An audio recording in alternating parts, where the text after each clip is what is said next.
Yeah, it's complicated, obviously. These are historic, long-time rivalries between different groups in the south-west of Syria, Bedouins, the Druze community, and it led to an unfortunate situation and a misunderstanding, it looks like, between the Israeli side and the Syrian side. So we've been engaged with them all morning long and all night long with both sides, and we think we're on our way towards a real de-escalation and then hopefully get back on track in helping Syria build a country and arriving at a situation there in the Middle East is far more stable. So in the next few hours, we hope to see some real progress to end what you've been seeing over the last couple hours. Okay, well, that was Secretary of State Marco Rubio commenting on this latest round of violence or cycle of violence within Syria. Hello and welcome to State of Play on MintPress News. Today we turn, of course, to Syria. Luckily, a non-controversial topic at all. That was sarcasm if you're just listening to the audio podcast. And unpack the madness and contradictions that have unfolded amidst this latest cycle of violence that broke out between Druze and Bedouin tribesmen over the past few days.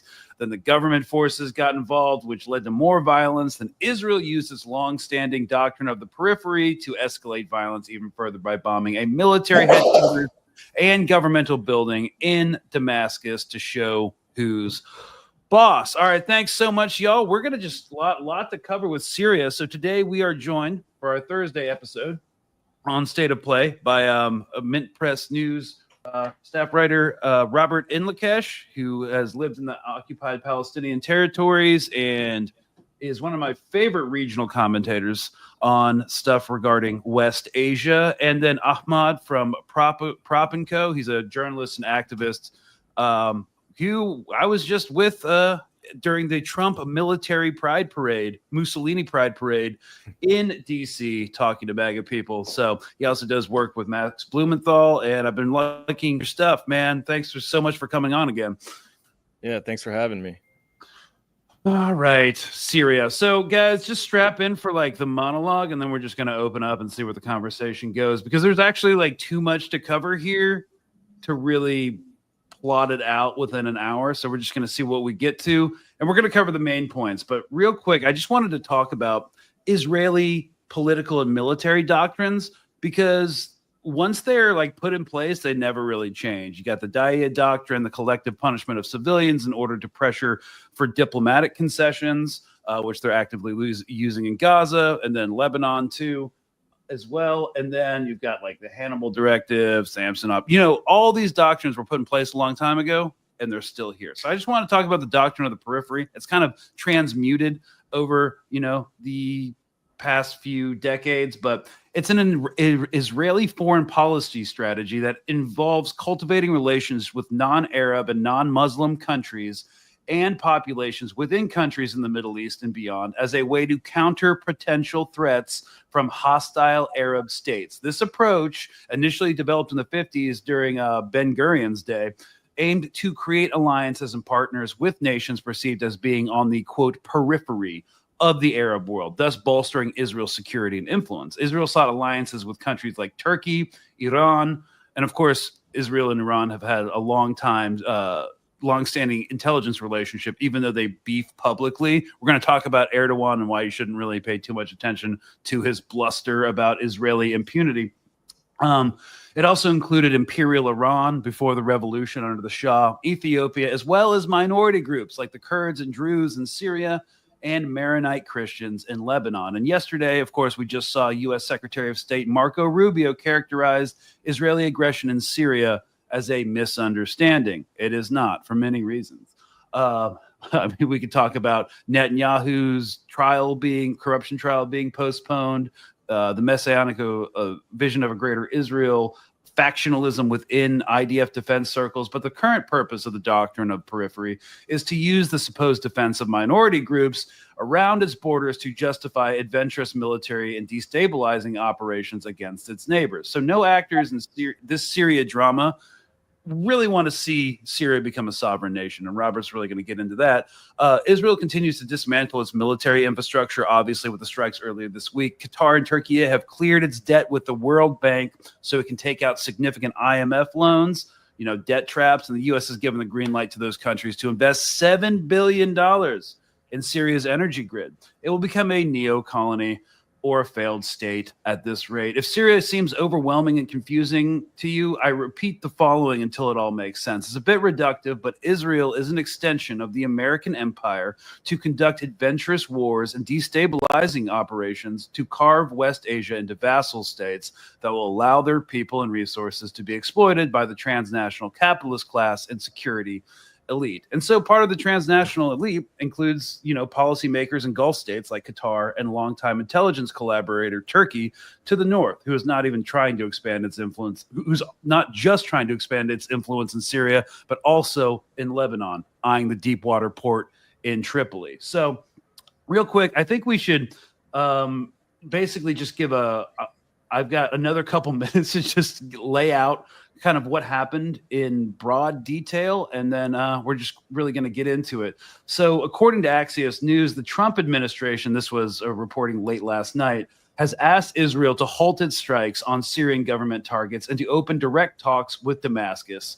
U.S. officials are highly concerned that the Israeli attacks, including on Syrian military headquarters in Damascus and near the presidential palace, could destabilize the new Syrian government, which they're trying to get into SWIFT, which they're offering sanctions relief for policy compliance. The officials said in the past 48 hours could seriously undermine progress towards a new security agreement between Israel and Syria as a first step towards normalization. Those discussions had previously been showing significant progress.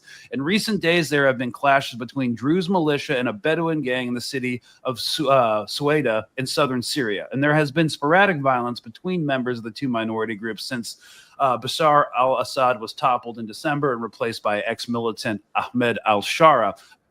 This, of course, goes back way before the fall of the Assad regime. But when the Syrian government sent in tanks to try to restore order, the Israeli Air Force attacked those tanks. The U.S. official said Syria had notified Israel in advance about the tanks and said its response was not directed at Israel. But Israel officials claim the tanks entered a zone that Israel, which is occupying illegally parts of western Syria, has demanded be demilitarized of heavy weapons. And over the past 24 hours, clashes continued in Suwayda between Druze, the Bedouins, militias affiliated with the Syrian government, and Syrian security forces. According to the Syrian Human Rights Observatory in London, very problematic organization, by the way, at least 250 people have been killed. However, this is a big however. A senior U.S. official said U.S. intelligence does not show any involvement of the Syrian government in atrocities in Suwayda. Okay, well, if the U.S. intelligence line is that, I'm sure it didn't happen. And then the U.S. official said the Israeli government told the Trump administration it sees what happened in Suwayda as October 7th-like attack on the Druze community. Okay, so basically everything was going swimmingly. Normalization was going steadily. Not really at all. Qatar and Turkey paid off Syria's loan to the World Bank so it can take out an even bigger debt trap loan and start the multi-year process of getting into the SWIFT banking system. So I guess, why would Israel do this now? The only reason I see, and it's not really a rational one politically, is to use minority communities as an excuse to seize more land and further degrade the military and civil infrastructure of the new government, which actually doesn't serve its regional political interests, I don't think, unless your overriding goal is a messianic vision of a greater Israel. So first, Robert, what do you think is going on with these strikes? What were the purpose, and what did they actually achieve? Well, we could track this back to 2013 when the Israelis hatched a plot essentially to expand their buffer zone in southern Syria. They wanted to expand the territorial domination that they have in the Golan Heights region. And then they sought to use the Druze as a minority group as a buffer state of sorts, a rump state, which then would be allied with the Israelis. And in order to do this, at the same time as they were putting forth these drafts, which they worked with the Jordanians and the Americans on back in 2013, and these, proposals for an extended buffer zone had been going on for decades, of course, after Israel formally annexed the Golan Heights in 1981. But they also started backing around a dozen armed groups in the south of Syria that were opposition to Bashar al-Assad. And so simultaneously, while they were making inroads with the Druze, or attempting to make inroads with the Druze, what they were doing was backing militant groups, some of whom were affiliated with Al-Qaeda and Daesh, including, by the way, al-Nusra, which now we know as Hayat Tahrir al-Sham, which runs the Syrian government today. It rebranded, changed somewhat, changed its orientation slightly. Still, many of its people have the same mentality, but the Israelis backed it at the same time that it was working with Daesh, and the same time that it was killing the Druze minority. So essentially what it did all the way back from 2013 was that the Israelis were planning to play both sides. That was their goal. Ultimately, they don't care who's in power. They don't care who's fighting who. They don't care what minority is killing what minority. They don't care about Sunni sectarianism or Druze sectarianism. They want them to fight each other so that they can dominate the south of Syria. So bringing this up to today, it's a very similar strategy. They back certain separatist movements in the south. They started a new strategy in 2020 where they started backing, along with the US forces in Al-Tanf, this group called the Syrian Al-Liwa Party, which sought to create an alliance with the US-backed forces in Al-Tanf in order to take over the south of Syria and create a Druze state that was basic, and it was looking as well to combat Iranian-backed groups in the south of Syria. Now, a lot of those groups are still there. In the final years of the Syrian government of Bashar al-Assad, the country collapsed into economic ruin. There was a lot of embezzling, a lot of the Captagon trade was rampant. And so these gangs flourished. So you've got just, an endless supply of militants to draw from, to fund, to get to do your dirty work inside of Syria. And at the same time now, the Druze civilian population are threatened by sectarian death squads, which exist throughout the country. And then you have the Syrian government now, led by Ahmad al-Shara, formerly Jolani, and he's not capable of controlling his forces. And a lot of people have a debate over this, but I think it's very clear right now. They struck a ceasefire agreement with the Druze spiritual leadership yesterday, and still the Bedouin tribes are still capturing villages in Suwayda right now, in the Suwayda province. And then the Druze separatist groups, there's reports of them killing civilians and ethnically cleansing Bedouins. We don't know what is completely correct in terms of the reports coming out. There's reports of all different massacres, some of which are confirmed, some of which are not. But the Syrian government doesn't have control over the country, essentially. It's a series of militant groups, foreign fighters, tribalists all over the country, which essentially have, even if there's Syrian security forces there from the new security apparatus, which when this new government came in, it wiped the old security apparatus, it disbanded the Syrian Arab army, and then formed its own. The people with the power in a lot of these areas, like Suwayda, are the locals. They have militia forces, the same as in Dara. And the same was the case in the coast as well, which led to these massacres of the Alawi a few years ago. And so, Ahmad, over at Prop & Co, you talk a lot about messaging and stuff, especially with regards to this, looking at a lot of the government aligned channels and influencers and bloggers, journalists, if you want to call them. There's definitely not this sense that, Israel is trying to do, or Western powers are trying to do this divide et impera, divide and rule strategy. I just wanted to play one clip and then get your response to it. This is from Celine Kassem. She is a former Syria diaspora blogger who's now back in Damascus. Umayyad Square in the heart of Damascus, where Israel has been relentlessly bombing since the morning. It's also been bombing since yesterday, Dar'a, Suwayda, the suburbs of Damascus, and continuing to break international law as it does in Syria and all over the region. Israel is doing this at a time where Syria is trying to gain its sovereignty, to gain its ground to start building our country. But we won't be able to do so when this continues to happen and when there are external factors coming in to pretend like they want to protect minorities or to pretend something that they definitely are not going to do and they do not do. And you can ask anyone from...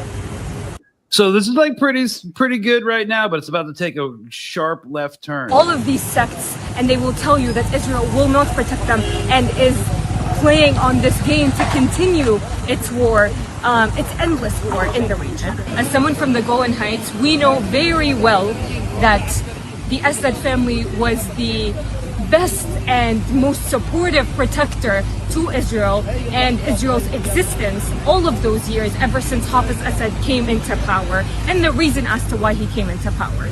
So today, when the Assad family is gone, this is what happens, and this is what upsets them and continues to aggravate them in their occupational nature and the way that they are. This is not the first time I've heard this idea as well. Yeah, I mean, it's complete nonsense, you know, with all due respect to her and the other Syrians that, you know, they were upset with Bashar al-Assad. They had plenty of reasons to be. And now they're kind of idealistic and hopeful and romanticizing this idea of, you know, rebuilding the Syrian state. But they're using this excuse or this idea that they're being bombed by Israel now as like some sort of evidence that they haven't been collaborating with the Zionists when they are. And the reason why they're being bombed is because Israel is exerting their influence and establishing themselves as top dog in Syria now. And that's why, you know, Syria doesn't have any air defenses. And so Israel can do whatever it pleases. And you always see these false reports where they say Turkey's about to, you know, enforce a no-fly zone, or Turkey has an entire squadron of fighter jets are about to intercept Israeli jets above the skies of Damascus. That's not going to happen. And Turkey just recently arranged, a day before all this chaos ensued, they arranged a meeting between Syria and Israel in Azerbaijan. And in Azerbaijan, they were discussing, just relations between them. And to Syria's credit, you know, they said, we're not ready to normalize. You know, we want to focus on this 1974 agreement, which is delusional and naive because Israel obviously doesn't respect who they're negotiating with. That's why they met with them. And then a few days later, we're bombing them in order to support, you know, armed militants that don't want to be part of the central government. So they're undermining their territorial integrity, undermining the security of the state and the power of the state. You know, and they did that just after meeting them. So they're bombing them to send a very clear message. And it worked. You know, the security forces were forced to retreat back to Damascus with their tail between their legs. And I say that bluntly. I know if they're, you know, Syrians that are supportive of the new government that hear this might not like it, but it is what it is. I don't think we can keep our head in the sand about it anymore. The Syrians are like surprised and enraged because from their perspective, they're like, you know, we've been making concession after concession after concession to the Israelis. You know, this is proof that they're genocidal. It's like, well, you should have known that from the beginning and you shouldn't have been making these concessions in the first place. You've been arresting Palestinian resistance. You've been allowing genocidal rabbis who support the genocide in Gaza to come to Damascus. You give Eli Cohen's belongings, the worst traitor in Syria's history, an Israeli Mossad agent that deeply penetrated and infiltrated the Syrian government. He's one of the Mossad's most prized spies, and he undermines Syria's interests, and they give his belongings back to the Israelis. They welcome Zionist businessmen like Jonathan Bass to come and negotiate energy deals so that they can profit off of Syria's resources. So they make all these concessions, and then they're surprised when Israel still doesn't respect them. It's because they only respect power and force, and you're not willing to go to war with them. I'll say this, I'll concede that, you know, Syria isn't in a position to really fight Israel. Jolani could be assassinated at any moment. So it's not surprising that he would not necessarily, you know, join the resistance and fight them. But I think it's time to just be honest about what's happening and wake up to the reality. And so yeah, those are my thoughts on her comments. So the thing is, like, Jolani or Al-Shara, whatever you want to call him, depending on your political affiliation or stance, it basically seems to me, looking at his whole career based off interviews he's given, I think one of the most telltale comments he's ever made was, I joined Al-Qaeda to, quote, learn new skills and get involved in politics. And I do believe that, we could call him an ex-militant. I don't think that political ideology is necessarily useful for him anymore. But, he wants access to political power. It seems to be the driving force behind his entire career and his entire life. And he's ideologically mutable. He can change in order for his own survival. And it just seems, Robert, I like your thoughts, like this is just him, all these concessions he's giving with Syria, him basically folding to Western foreign policy objectives is just more of that. Well, that's the route he's gone down. He's seeking the approval of the West, and he's trying to appease the Israelis at every single turn.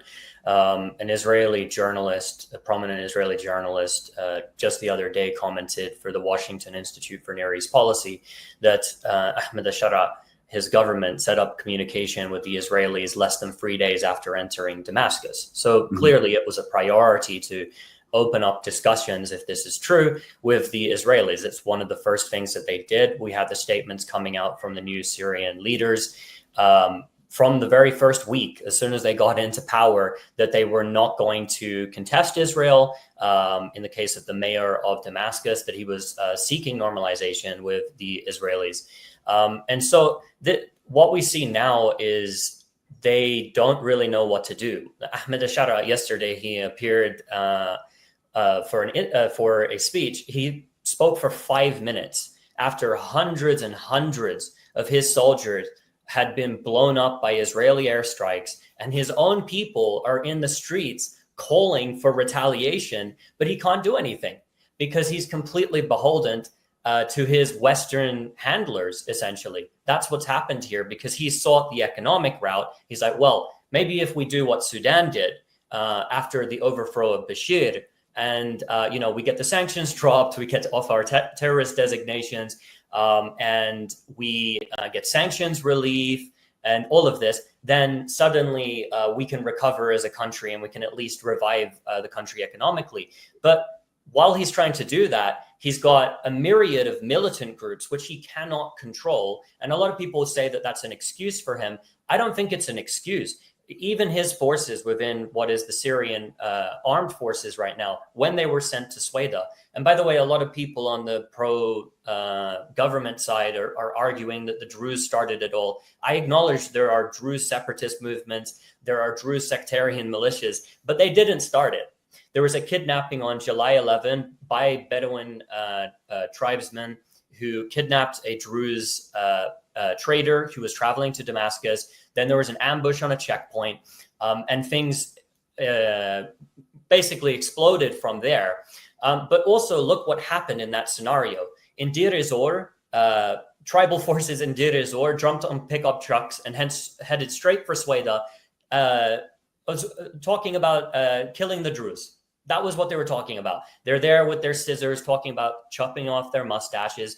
And for the Syrian government right now, it's not actually a good look for them to do this. When they sent their forces originally into northern Suwayda, I think probably Ahmad al-Shara probably wanted them to calm it down because he knew the Israelis were going to commit these airstrikes. The reason why the Israelis are committing the airstrikes, by the way, are twofold. Number one, it does want to expand its territory, and it does want to work with the Druze to form sort of a rump state in the south. But also, it has to appease its own Israeli Druze population who protest on the street, and they want there to be Israeli intervention on their behalf.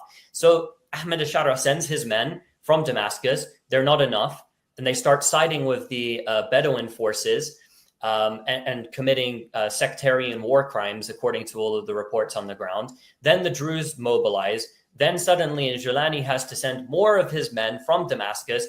He tries to send special forces units, but it doesn't work. It doesn't work because many of these men they're sectarian militiamen. It's not yet a formal army.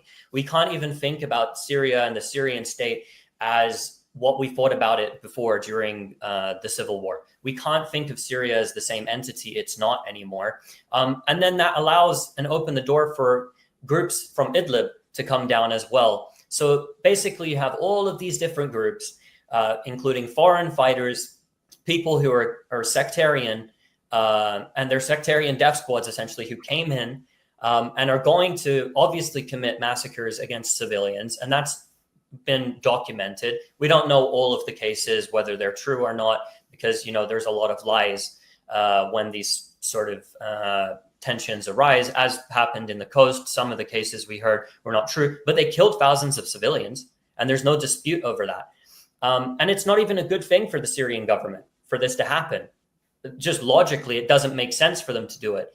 But that's what happens when you've got 30,000 men who were just part of Al-Qaeda-linked groups, who are not properly trained, who are not disciplined, who are extremely ideological, and then you send them into minority areas. So I think what we're seeing here is that they're surprised because they coordinated, according to Axios News, the Syrians coordinated the entrance of tanks into Suwayda, but then Israel bombed them anyway. And all these people are getting up and they're like, oh, well, Israel's bombing, and this proves that somehow, we must be fighting them. Well, they just killed hundreds of your troops and you haven't moved. They've been invading your country for months and months now. They've taken over key water resources, occupied villages, ethnically cleansed villages, and nothing. They bomb Damascus every other week, and there's literally no response, which is the exact same thing these people were accusing Bashar al-Assad of doing, not responding, when for years he didn't respond to Israeli airstrikes throughout Syria.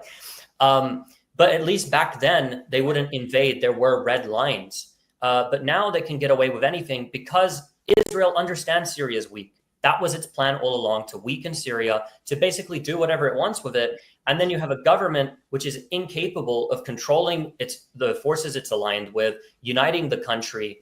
And now it can't even manage this situation. Even though it had agreements with the Druze, and it has agreements and it works in security coordination with the Israelis.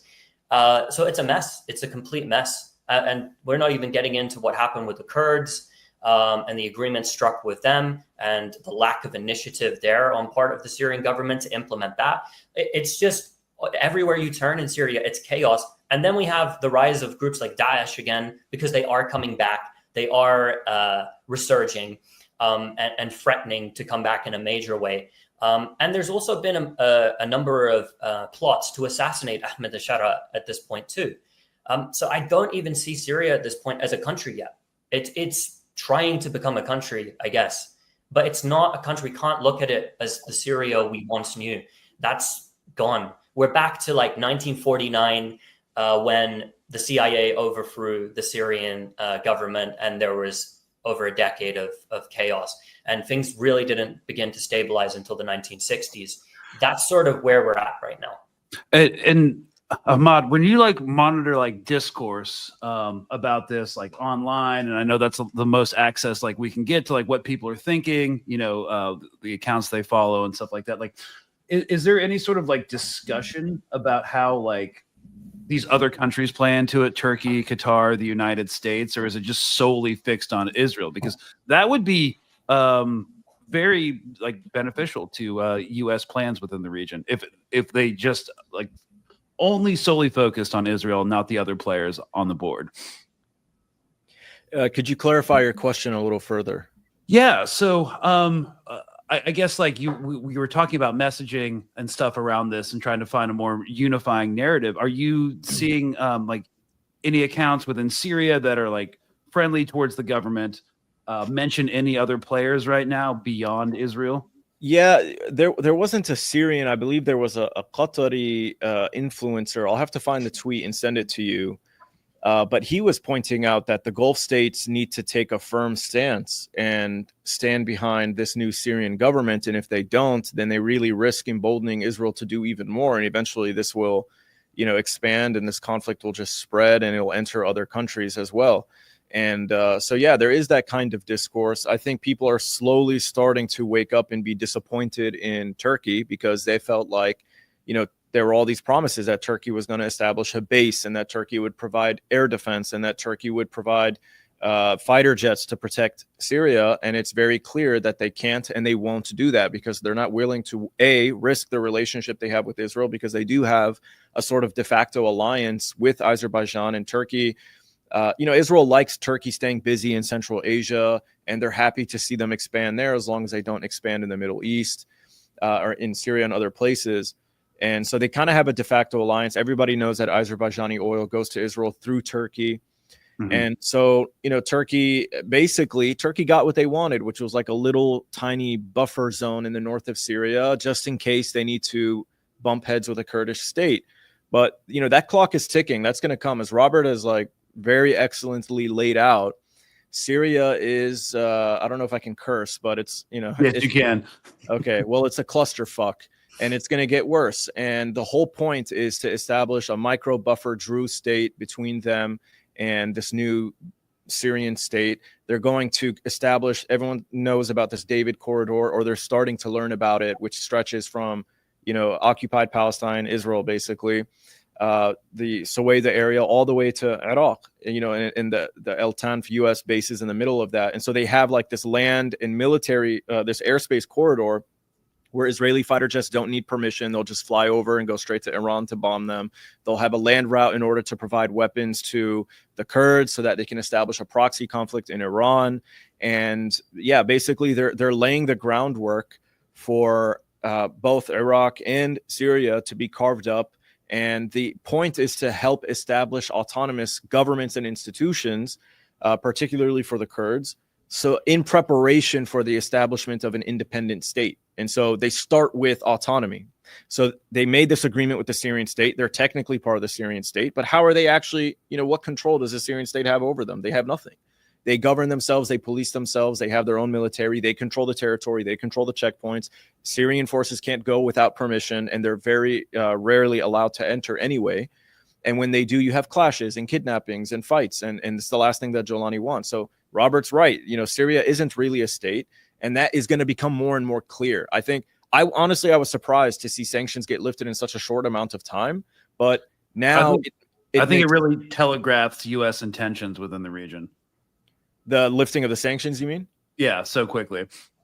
Yeah, well, on top of that, I think it's just they know that they'll lift sanctions, but it'll still be chaos, and there won't be a lot of investment going in there anyway. So the Israelis don't have to worry about all of a sudden they're getting pumped, because there's going to be so much instability that, who's going to want to invest in Syria right now? It's going to be decades before you can have any serious investment. I mean, Iraq is a shit show, and it's been a shit show for over 2 decades now, and it's going to continue to be a shit show. There are very slow moving projects, and you're not even talking about whether all the different groups in Syria agree, right? Like if you want to establish oil infrastructure in Syria, everyone wants a piece of the pie. They argue over that. They fight over that. There's corruption. There's delays. There's payoffs. There's bribes. That's it. Syria is a defunct state. That's what they always wanted. And so I think more and more Syrians are going to wake up to that. I was speaking to Dr. Fouad Izzadi from Iran today, from Tehran University, and he said that Iran, basically their position is to wait it out, and that they think at some point there will naturally be local Syrian resistance forces that take up resistance themselves, because they'll realize the Syrian government is incapable and unwilling. And so we'll see how the discourse continues, but we are seeing more and more people kind of complain about Turkey and wonder, what the Gulf's intentions are. And now I think they're fully awake to the idea that Israel definitely intends nothing good for them. And I wanted to remark once on foreign intervention in terms of their natural resources. There's not even enough stability within Syria to actually start the real time exploitation process. I'm just going to bring this article up from earlier this month. Here we go. Sorry, putting it on screen. This is from Reuters from June 2nd. For Syria, Qatar's $7 billion, and also Turkey's involved in this, and the U.S. is in some sort of energy consortium in Syria. $7 billion power plan hinges on fixing its grid. And Damascus, June 2nd, Reuters, Qatar's pledged to help war-torn Syria rebuild, but its $7 billion plans for new power plants will mean little unless Damascus can stop armed gangs from looting power cables faster than the cash-strapped government can fix them. The deal announcement last week by an international consortium led by Qatar's UCC Holdings promises to massively expand Syria's generation capacity, and it marks Syria's biggest foreign investment announcement since President Donald Trump unexpectedly announced the lifting of U.S. sanctions on Damascus last month. So, it's not even stable enough to get these projects going. No, and I think as well that's part of the reason why they lifted the sanctions so quickly, because there is a threat to the current government's rule. I think people are not happy with the way that things are going in general. All the people I speak to in Syria are, even some of the people that were very positive at the start, and they were cautious, of course, but they believe that things could go in a more positive direction.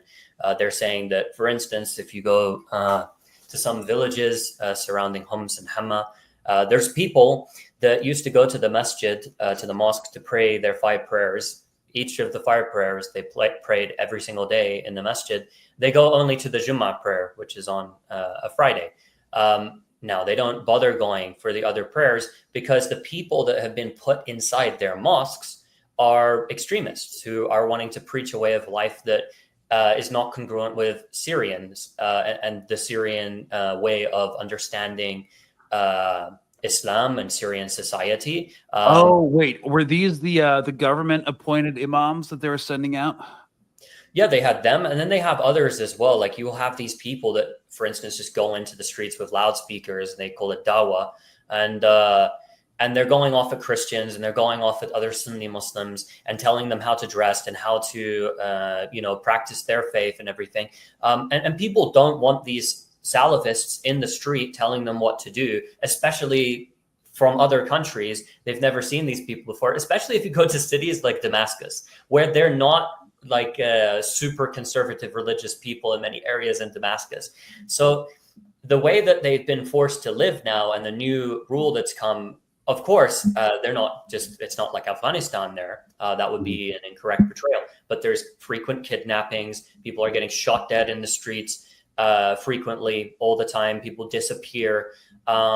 People's wives are stolen and trafficked off to Idlib. And there's confirmed stories of these. You get many different horror stories, and it's hard to decipher through them. But once you get so many of them from so many different sources, and as well friends telling you about them too, I don't think all of these are lies.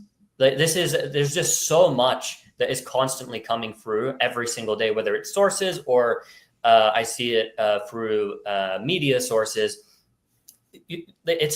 It's insanity what's going on, and there's no stable situation for the people there. And I think that, combined with the fact that, there's a lot of people that brag about the value of the Syrian currency. Well, the Syrian currency is getting better, and there's some investments coming in. People don't care when they don't have jobs anymore, because before, they laid off loads of government employees when this new government came in. So before, people would get a salary and it would buy them nothing, and now they have no salary. So it doesn't matter what the value of the Syrian currency is. At the end of the day, you still can't live properly. Oh, well, there's some more electricity, but that's not enough for the people, especially with all of the sectarian tensions that are going on as well. That's another thing that pressures people. So they're working, the Americans especially coming there, they're working to try and recover the economy somewhat, which they won't be able to do overnight. And we saw how that played out in Sudan. There's a model that just happened a few years ago where we see exactly what happens when you have all of these different groups opposing each other and a power struggle that's ongoing inside of your country. And amidst that, you go full swing to the West. You want to get your IMF loans. You want to get your sanctions lifted and off of these terrorist lists and everything. You go and you seek normalization with the Israelis, and you get on board with their so-called Abraham Accords. And then suddenly you're exactly where you began. The Israelis are trying to plunge your country into civil war. In the case of Sudan, they backed both sides at the start. Now the government is sort of allied itself with Iran in Sudan, but they backed both the army and the rapid support forces in Sudan. The Israelis backed both sides. One side was backed by the Mossad, the other side backed by the Israeli Foreign Ministry. And the same thing is in Syria here. They have communication with the Syrian government. They're allied with the Syrian government on some security coordination issues. They're trying to draft some sort of an agreement with them. But at the same time, simultaneously, they're backing separatist militia groups that will go and take them out and kill their own forces. And then you have the people who are living in, and I don't blame them. I don't blame them, because if you're a Syrian and you accept what has happened to your country, like many people I now know, many Syrians, they're devastated. They're absolutely devastated on both sides, whether they were supporters before of keeping Bashar al-Assad in power, or they were supporters of the opposition. Both of them, when they come to this realization, they become devastated because they realize what has happened to their country. They realize how their country has fallen apart. And they realize that that vision that they had, that revolutionary vision that they had, is gone. Those principles that Syria used to stand for, like standing behind the Palestinian cause, for instance, like wanting to fight to retake its territory in the Jolan, that's gone. It's gone now, at least for now. There is a possibility, and I will note this, and this is something I think that people should know from history. In southern Lebanon, when the Israelis invaded in 1982, some of the Shia population, and this is really hard for people to imagine now, some of the Shia population came and threw rice at their feet.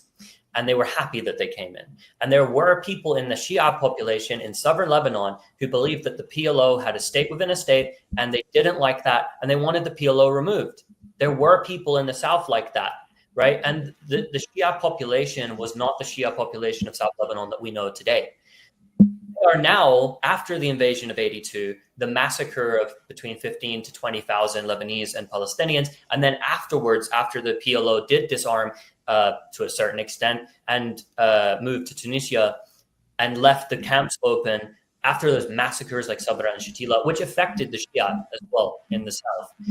Suddenly, they transformed into the most revolutionary anti-Israel population that you could imagine, and Hezbollah was born. So this is something that we can't predict what will happen in the future. We can't just say Syria is dead. In fact, the Israelis could mess up and they could invade Syria, and they could, get bogged down in a fight against certain militant groups who won't stop fighting them.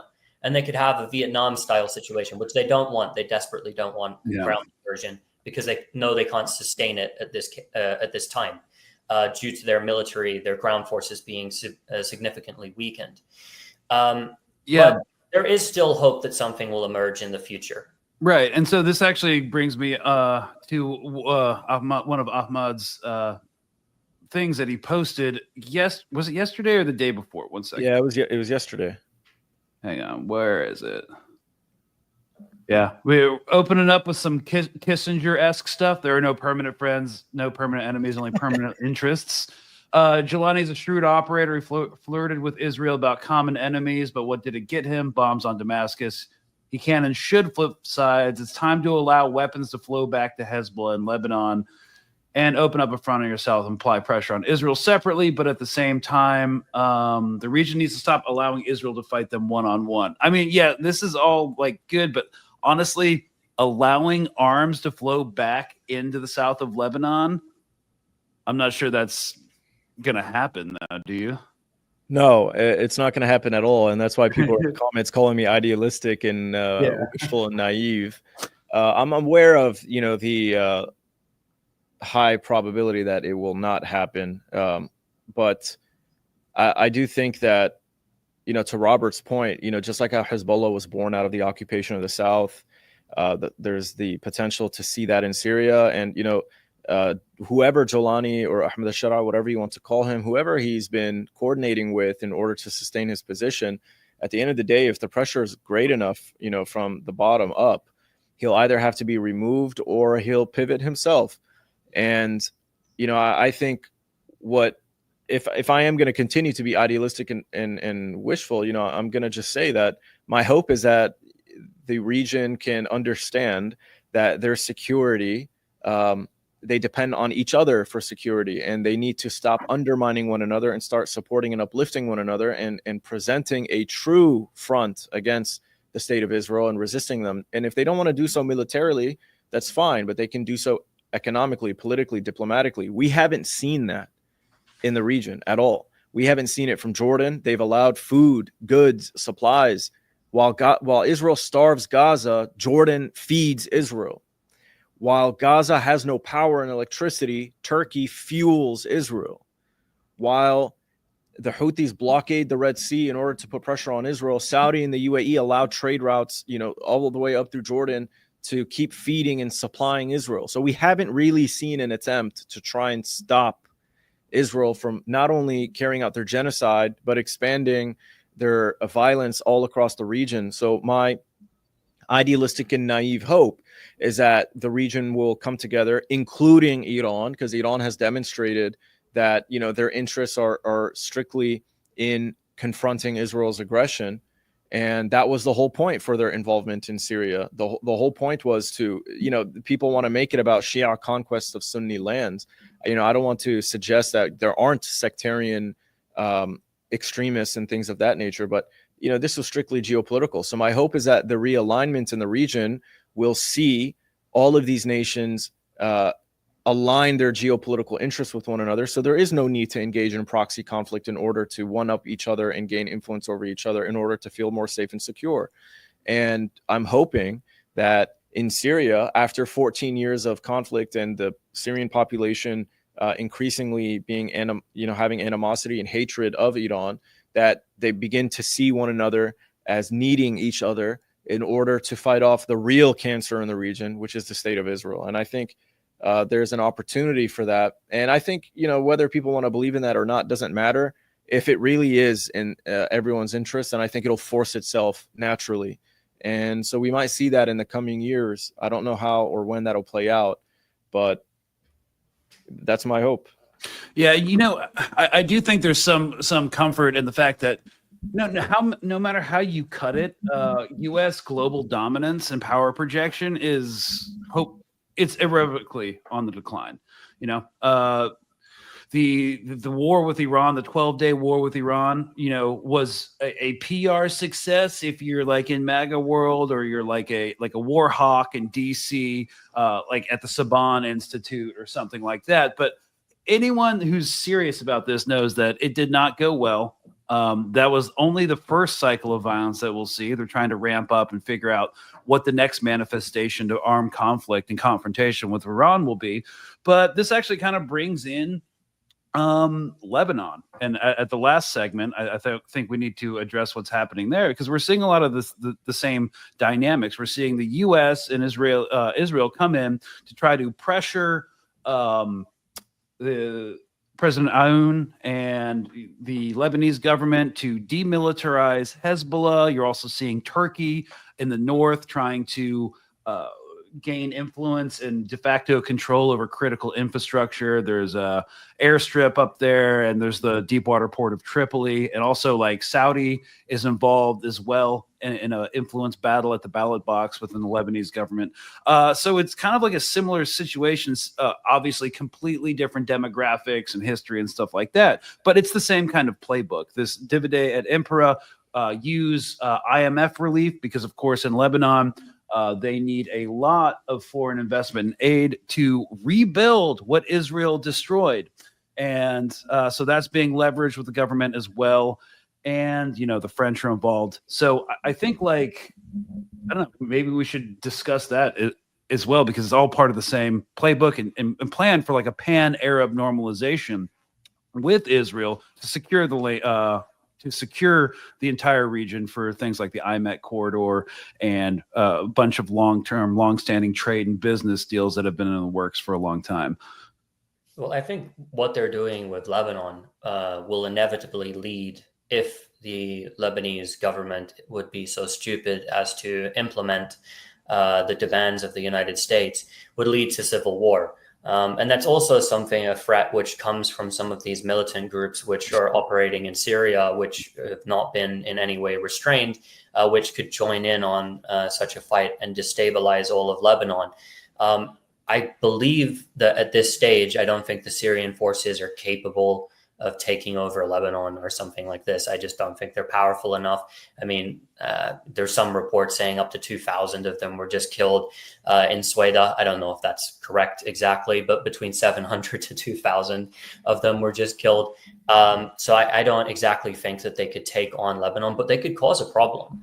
And definitely if they had some cells inside of Lebanon, they could cause a lot of instability. And there are, of course, Jaja's men of the Lebanese forces, which could also pose some kind of threat. And Hezbollah at this time, it's very clear that it has to launch some sort of armed action in the future in order to restore its prestige and again to liberate the south of the country, at least to stop the airstrikes and the frequent Israeli incursions into their territory, which they've not been able to do. They've left this all to the Lebanese army, and the Lebanese army, as everybody knows, will never fire a single bullet in the direction of the Israelis. It's sort of similar to how the Syrian military now would never fire a bullet towards the Israelis. It's only the resistance that will do that. In the case of Syria, the resistance, if it tries to rise, it's cracked down upon. But Hezbollah is still very strong. It's lost a portion of its arsenal. It's lost its senior leadership. Supply lines. There are still weapons that are coming in over the Syrian border because, again, Syria is not a state as it was before. There's a lot of different groups that will sell weapons over the Lebanese border, that will smuggle weapons for money. And there's a lot of weapons in Syria. So there's still stuff coming in. But those advanced, precision missiles and things like that, they're not going to be coming in unless Iran has some method we don't know about in delivering them. But Hezbollah still has a force of around 100,000 fighters. It still has all the weapons, the light weapons that it needs to fight the Israelis on the ground. And so, in my opinion, Hezbollah doesn't actually need these precision, these long-range or medium-range precision missiles. I think that was there as a deterrent in the past.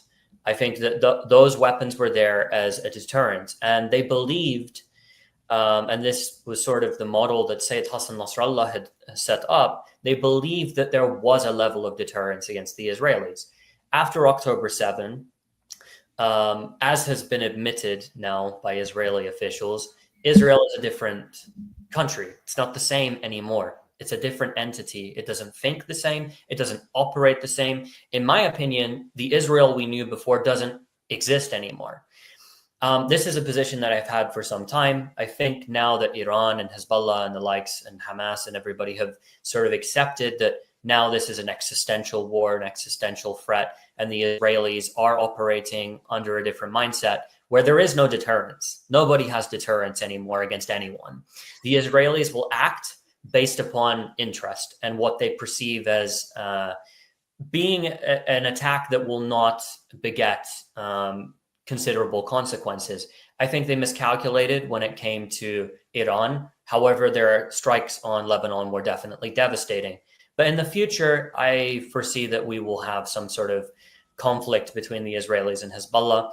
But I don't expect Hezbollah to operate in the way that it did before, where it is quite strategic and reserved. I think what you're seeing brew, especially in the South Lebanese population, is a desire for a different kind of war, a different kind of attack, a different kind of offensive, which will not, in my opinion, need these precision weapons. It will need light weapons for it to happen. But it just depends upon that situation in southern Lebanon and what is the perfect circumstance for Hezbollah to act. Right now, it's not within their interest to open up the war once again when they don't have a goal. They don't know what they're doing. They're just fighting for the sake of defense. If that's the case, you can keep fighting the Israelis. They can't win on the ground, but you are not going to achieve anything. So I think we're going in that direction. Meanwhile, the Israelis are attempting, and the U.S. is attempting to stir chaos inside of Lebanon because they would love a situation where Lebanon looks exactly like Syria. That's their dream scenario, and they are working towards it. Yeah. I made an episode about this like almost 2 years ago, how they've been trying to do this and put actors in place to effectuate this within certain armed groups and militias outside the sphere of Hezbollah within Lebanon for some time. And I guess finally, in the end, this belligerent Israeli policy. It's been empowered by U.S. political and military cover for the past 2 years. The state policy of bombing hospitals is fine now. Why not bomb military buildings? It's just kind of accepted now that this is what's going to happen. And if you don't get in line, you're just going to get bombed into oblivion. I'm wondering, like, what your thoughts, Ahmad, on this general like policy, and if it will eventually like backfire. Well, the Israelis have always been hell bent on achieving their goal of expansion. You know, they need a buffer for their territory.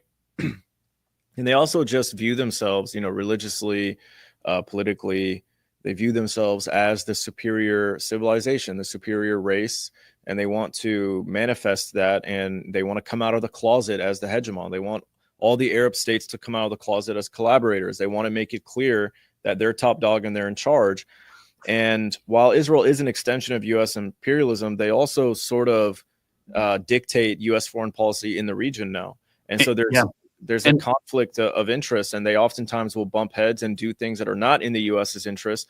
You know, the U.S.'s strategy in every region of the world is divide and conquer. They need everyone to be on par with one another. They don't necessarily like one nation having more influence. I mean, even in Europe, they didn't really like the idea that Germany was going to be this vastly superior economy and dominate the European Union by having these pipelines with Russia where they got cheap fuel to power their economy.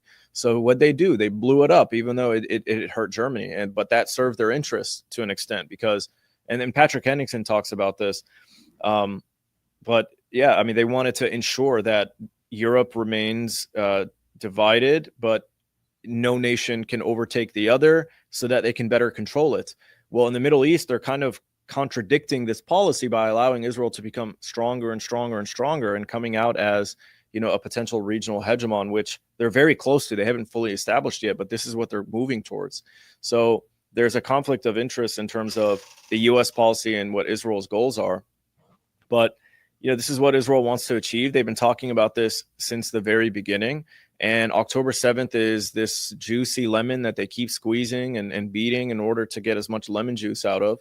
And it doesn't just stop with Gaza and dumping, you know, eventually they will ethnically cleanse Gaza fully. They will, you know, annex the West Bank, potentially, you know, dump them into Jordan and parts of Syria, maybe even. And they're, you know, looking to have another round with Iran and just continuously expanding their interests. So this is what they've always been wanting to do, and they're doing it right now. They've been doing it every day since October 7th out in the open, and they're going to continue to do so until they get everything that they want, unless the region stands, you know, against them. Because I don't think Iran can do it alone, and I don't even know that, you know, you can militarily defeat Israel, given that, you know, they're a nuclear powered state. So I don't know what their defeat looks like, and I don't know if they can even be defeated in a constructive way. It could be very destructive for everyone. But either they're confronted or they're allowed to succeed. Right. And I guess, Robert, like, would you characterize all like their decisions, though, while incredibly violent, and yes, they're going for complete annexation and ethnic cleansing within the occupied Palestinian territories, definitely seems like it's inherently self-destructive. I believe so. Whilst I agree with most of what Ahmed said, I disagree on the ethnic cleansing. I believe that the Israelis absolutely will get away with annexing the West Bank. I don't think there's any pushback in the West Bank. We could go into why that is. I don't see there being significant pushback. Even after the annexation, I don't see there being anything. But when it comes to Gaza specifically and the ethnic cleansing, I don't believe Israel can achieve it. And the reason why is not because they're not evil enough to achieve it. It's two reasons. Number one, I don't see them militarily being able to do it. Number one, all of their plans and schemes fail every single time they go into Gaza. This new Gideon's chariots, its wheels have fallen off. They don't know what they're doing. They were speaking for months about how wonderful the next military operation in phase 2 of their war in Gaza was going to be. And then they sent their troops in there and they started getting, IEDs thrown into their armored personnel carriers and getting sniped. And then they had no answer. They didn't know what they were doing. They always just go and invade a hospital randomly to say that we completed our mission. But the second major reason is because if you ethnically cleanse the population of the Gaza Strip, you're going to have to put them primarily in 2 neighboring countries. That's Jordan and Egypt, at the very least Egypt. So what is 1.8 million traumatized people from Gaza going to do when they reach Egypt and Jordan? Wounded child, no surviving family. What's going to happen in that case? It's very obvious. Many of them have military training as well. There'll be fighters that get through, of course, because you're ethnically cleansing everyone. So there's a lot of people who are policemen. They're working in the security apparatus. They're ex-Fatah people who are working with the Palestinian Authority security forces. And then you have the myriad of resistance groups operating inside Gaza, which since the wars happened, even more people are recruited into them. So you have this population, and then you just expel them into the Sinai and you expel them into Jordan. If they're in Jordan, it's very obvious what's going to happen. And the populations in those countries, even though they're not doing anything now, will not oppose that happening from their country. They won't be able to, especially in Jordan. In Jordan, there is a desire for that to happen. And the regime in Jordan covers up all of the protests. It arrests all the ringleaders. It prevents people from taking phones. If you in Jordan, you go to a protest, which are happening all the time, by the way, but we don't see them anymore. The Jordanian security forces will take away your phone and delete the footage because they don't want anything to come out. But the reality is, majority of the people in Jordan are Palestinians. And a lot of those people would be willing to get on board with resistance if it did emerge. And we've seen that before. So if you put all of these people in these countries, it's obvious what's going to happen. And even the Israelis, I guarantee that those are discussions that are happening behind closed doors. If we do this, then not only is this going to be chaos and it's going to be very costly when we try and do it, because there is always as well the possibility that Hamas and the Palestinian groups, if they see that this is going to happen, will launch a massive offensive and just not care and just go all in, because at that point, why not? And I'll say that, I hope you're right. And, you raise a lot of correct and important things. I'll just play devil's advocate, I suppose, literally for the Israelis. But, they're aware of this, and there have been discussions that, they intend to send portions of the Palestinians from Gaza to different European countries, to Canada, to the United States. They're, already preparing to have tens of thousands of visas for every country. And the Zionists are going to use their influence, through their lobbies in these countries to solicit support for that. And it'll be presented as a humanitarian project. And this is what Trump has said. Oh, Gaza can't be lived in anymore. And it's true. Gaza cannot be lived in for God knows how long. And little by little, they chip away at what's left of the infrastructure, which is already very little, and it's nothing. And they're destroying more and more water wells. They're trying to make it completely unlivable so that surrounding nations have no choice but to, at least take some Palestinians. And the Egyptians have created, by destroying Rafah, touching Gaza, they've created like another corridor. They've created another Gaza, the size of Gaza. And it's a concentration camp. There are walls there as well. And part of that is to establish a buffer zone. The other part of that as well, and if you look at those pictures now, there are already Palestinian refugees living like in tents in those areas. Their plan is to prepare for the inevitable I don't want to say inevitable, but for the possibility that Palestinians from Gaza are ethnically cleansed into there. And so they're preparing, a larger concentration camp. They're preparing for the security. And this is the whole point of the Gaza Humanitarian Foundation, to starve the population, force them further and further south. And we see, you think, well, Palestinians, maybe they'll never go south. But then every single day they risk their lives, despite knowing that they could and probably will die. But they still go because you need food at the end of the day. And there are a lot of Palestinians who, when I went to Egypt, I went on a charity project and I filmed for a nonprofit there, speaking to Palestinians from Gaza who are in Egypt. And they say that, one, they're not happy about the situation. And I'm not trying to make people pessimistic and negative, but, they don't want to go through this anymore. So there are a lot of Palestinians willing to resist and fight and die. And there are many of them that are just, they're done. They don't want to live like this anymore. And they can't be blamed for that. So it's all unfortunate. I hope you're right that it can't be done. But I think they're thinning the population through murder and starvation anyway. And I think their intention is to continue doing that and then open the floodgates and offer visas. And if you're a Palestinian who's been suffering for 2 years under genocide and you can go to Canada, and you have friends and cousins there, you'll go. So that's their plan. And I think that, there's the potential that we see that in the coming year. Well, a portion, just to jump in there, because I have family, extended family, both in Gaza and in Egypt, who left earlier on during the war. Those in Egypt, they say that they want to go back to Gaza because the situation there sucks. Like you said, like it's just untenable. Their life sucks. There's nothing there for them.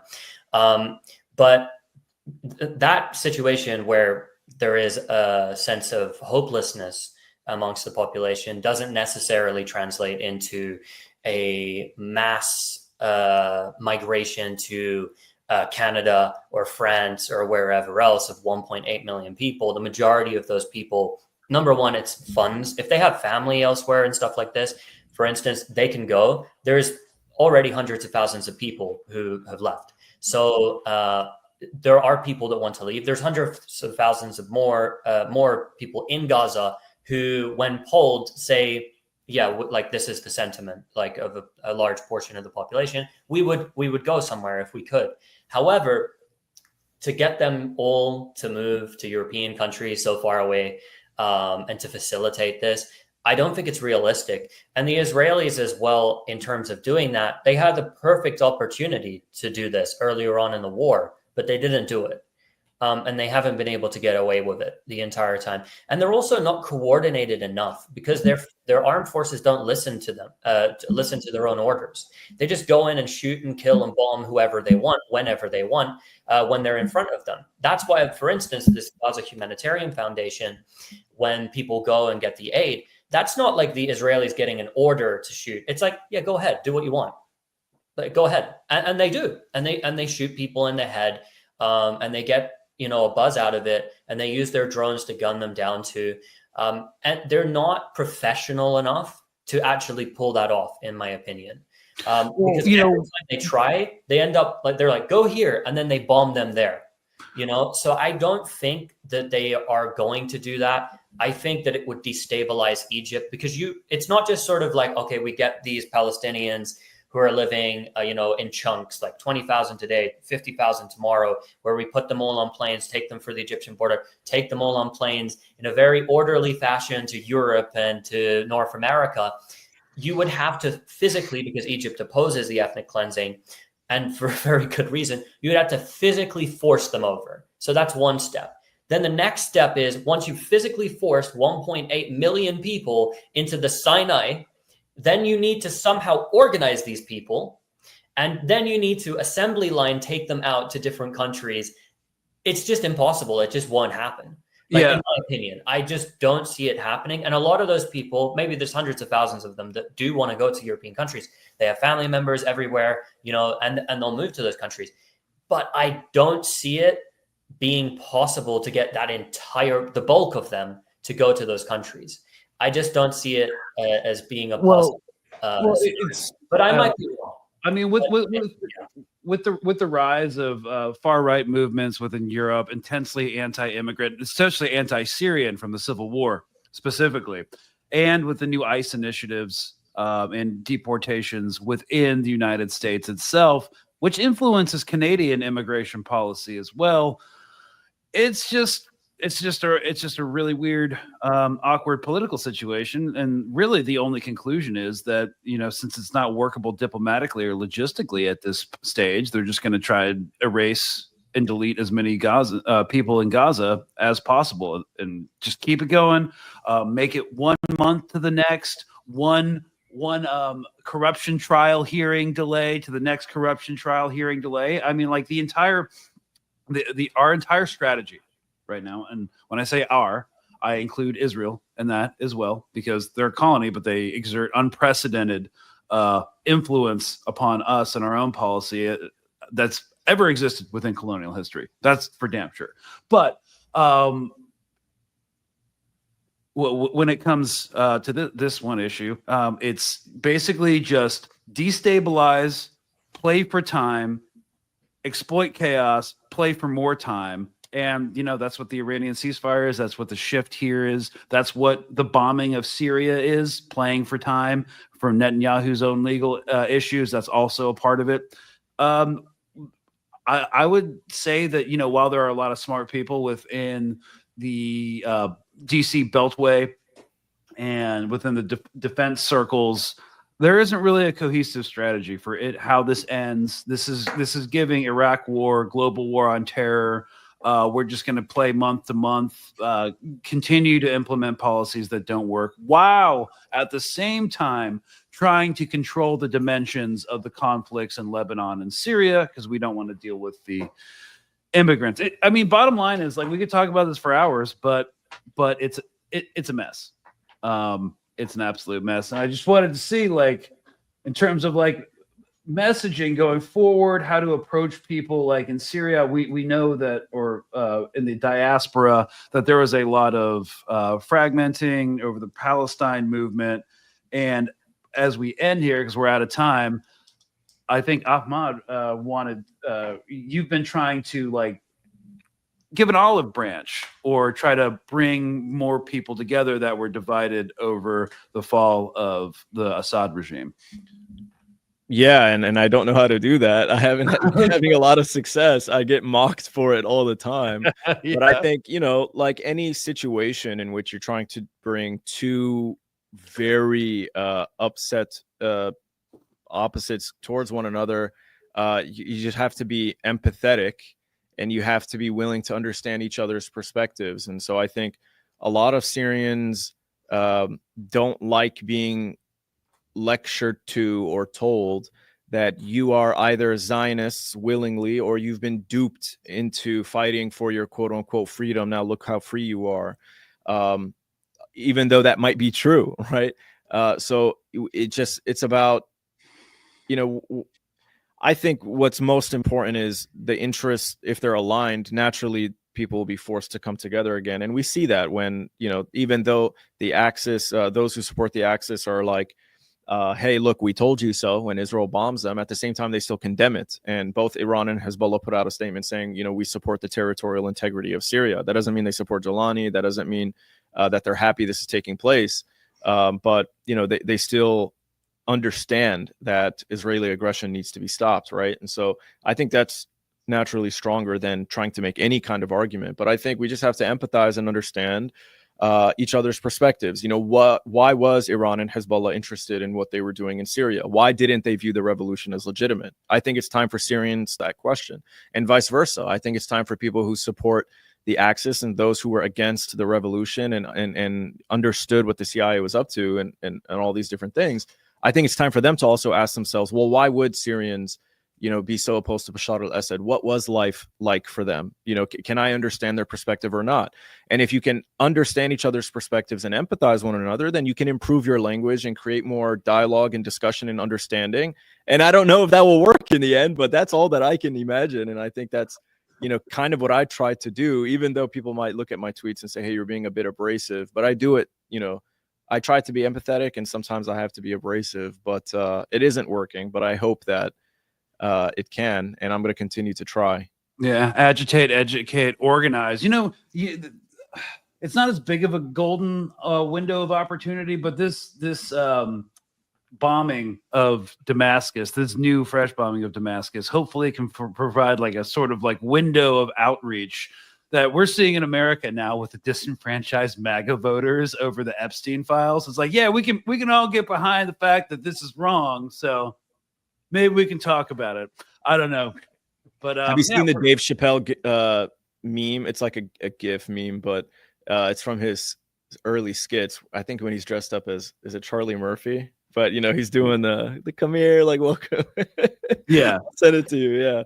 But, that's from the Chappelle. That's when he did Rick James. Yeah. I think when he was dressed up as Charlie Murphy, there's this GIF where he's like, welcoming people. Yeah, come on in. Like, obviously, the same people that are determining bad domestic policy within the United States are the same one trying to carve up the Middle East and push for an Abraham Accords 2.0. So anyways, guys, we are super out of time. I appreciate you staying on an extra, like, almost 15 minutes to get into this. So Syria, man, it's going to eventually calm down, or at least in terms of international headlines, for a couple months, and then probably kick off again with something new.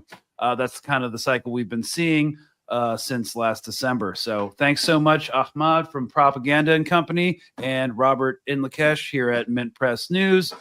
Thanks, y'all. And hey, we are doing 2 shows a week. Monday's just me, where I do the whole breakdown of all the horrendous news that you missed over the weekend. And then we do the Thursday discussion episode. So hopefully you guys like, share, and subscribe and become regular viewers of that. This has been State of Play on MintPress News. Have a great weekend. Get out into your community. Try to do something social. And life does go on. We'll be here Monday to tell you every horrible thing that you missed. See y'all next week. Yeah, thanks for having me, man. And Robert, it was a pleasure meeting you. Same.